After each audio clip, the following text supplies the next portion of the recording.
तो आज का हमारा डीप डाइव 21वीं सदी के दो सबसे जरूरी संसाधनों पर है। सेमीकंडक्टर चिप्स और लिथियम। बिल्कुल। और इन पर नियंत्रण की जो लड़ाई है हम उस पर बात करेंगे। हमारे जो स्रोत हैं वो 2024 और 2025 के उस दौर को दिखाते हैं जब अमेरिका और चीन का तनाव मतलब एक व्यापार युद्ध से कहीं आगे निकल गया था। हाँ, एक पूरे तकनीकी शीत युद्ध में बदल गया था। तो हमारा मिशन है ये पता लगाना कि ये जंग दो मुख्य मोर्चों पर कैसे लड़ी गई। एक तो चिप्स की घेराबंदी और दूसरा खनिजों का हथियारीकरण। तो चलिए शुरू करते हैं चिप्स से। अमेरिका की एक रणनीति थी जिसे छोटा आंगन ऊंची बाड़ कहा गया। इसका मतलब क्या था? मतलब कि बस कुछ जरूरी एआई चिप्स पर ही फोकस करो, लेकिन उन पर पूरा कंट्रोल रखो। हाँ, और मकसद तो साफ था, चीन की सेना को आधुनिक बनने से रोकना। बिल्कुल। और चीन का जवाब वो तो और भी दिलचस्प था। उन्होंने, आप कह सकते हैं, एक तरह का जुगाड़ अपनाया। जुगाड़ किस तरह का? मतलब कई लेवल्स पर। एक तो हाँ। थी तस्करी। एक पूरा नेटवर्क खड़ा हो गया था।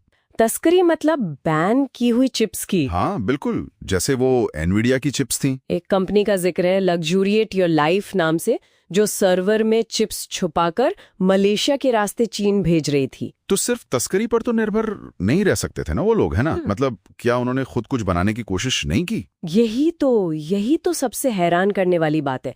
कोशिश ही नहीं की बल्कि करके दिखा दिया। अच्छा। चीन की कंपनी है SMIC।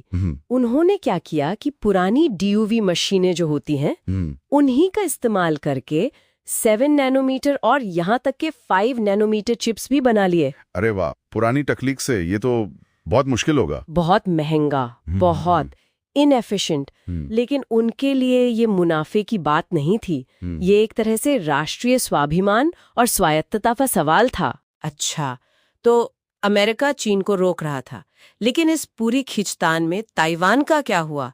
वो जो उनका सिलिकॉन शील्ड वाला आइडिया था वो भी थोड़ा हिला होगा। हाँ, उस पे भी जबरदस्त दबाव आया। देखिए, अमेरिका ने TSMC को एरिजोना में प्लांट लगाने के लिए प्रोत्साहित किया था तो। लेकिन वहां इतनी समस्याएं आईं, कुशल श्रमिकों की कमी, कल्चरल डिफरेंस। तो इससे एक बात साफ हो गई कि ये जो सप्लाई चेन है, इन्हें आप रातों रात कहीं और नहीं बना सकते, ये नामुमकिन है। वाह, तो चिप्स के मोर्चे पर तो चीन पूरी तरह से जवाब दे रहा था। लेकिन ये तो हुई सिर्फ डिजिटल दिमाग की बात। इस दिमाग को चलाने वाले शरीर यानी खनिजों का क्या? हाँ, ये कहानी का दूसरा पहलू है, और शायद ज्यादा जरूरी भी। यहाँ पर चीन का जो दबदबा है वो माइनिंग में उतना नहीं है जितना शोधन में है, मतलब प्रोसेसिंग में। प्रोसेसिंग जैसे दुनिया का 90% ग्रेफाइट और लगभग 65 लिथियम वो चीन ही प्रोसेस करता है। 90%? हाँ, तो जब अमेरिका ने चिप्स पर बैन लगाया, चीन ने पलटवार किया। उन्होंने ग्रेफाइट और रेयर अर्थ के एक्सपोर्ट पर कंट्रोल लगा दिया। और इसका असर तो सीधा पश्चिमी देशों पर पड़ा होगा, खासकर उनकी इलेक्ट्रिक गाड़ियों पर और रक्षा उद्योग पर भी। बिल्कुल। एक F-35 लड़ाकू विमान बनाने तक के लिए आपको इन खनिजों की जरूरत पड़ती है। अच्छा। और इसी वजह से अफ्रीका में संसाधनों के लिए एक नई दौड़ शुरू हो गई। एक तरफ अमेरिका लोबेटो कॉरिडोर को सपोर्ट कर रहा था, और दूसरी तरफ चीन ने ऐतिहासिक तजारा रेलवे को जिंदा करने के लिए $1 बिलियन से ज्यादा लगा दिए। लड़ाई अब जमीन पर आ गई थी। तो एक तरफ चिप्स की घेराबंदी, दूसरी तरफ खनिजों का खेल। इस खींचतान का असर क्या हुआ?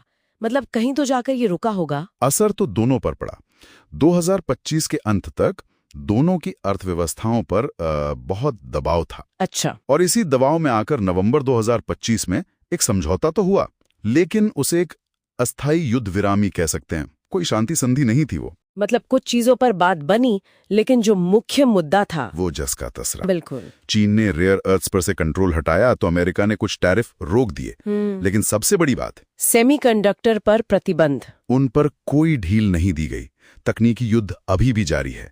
हम अब एक नए युग में हैं, सशस्त्र अन्योन्याश्रयता के युग में।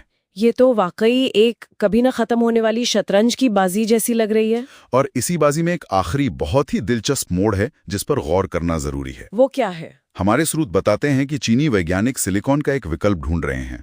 वो कार्बन नैनोट्यूब आधारित चिप्स पर काम कर रहे हैं। Carbon nanotube? हाँ, तो यहाँ एक बड़ा सवाल उठता है कि जब पश्चिम आज की सिलिकॉन टेक्नोलॉजी को कंट्रोल करने में लगा है, तो क्या चीन एक पूरी नई कंप्यूटिंग जनरेशन की तरफ छलांग लगा सकता है? क्या होगा अगर इस पूरे चिप वॉर की जो नींव है, यानी सिलिकॉन, हाँ, अगर वही अप्रासंगिक हो जाए?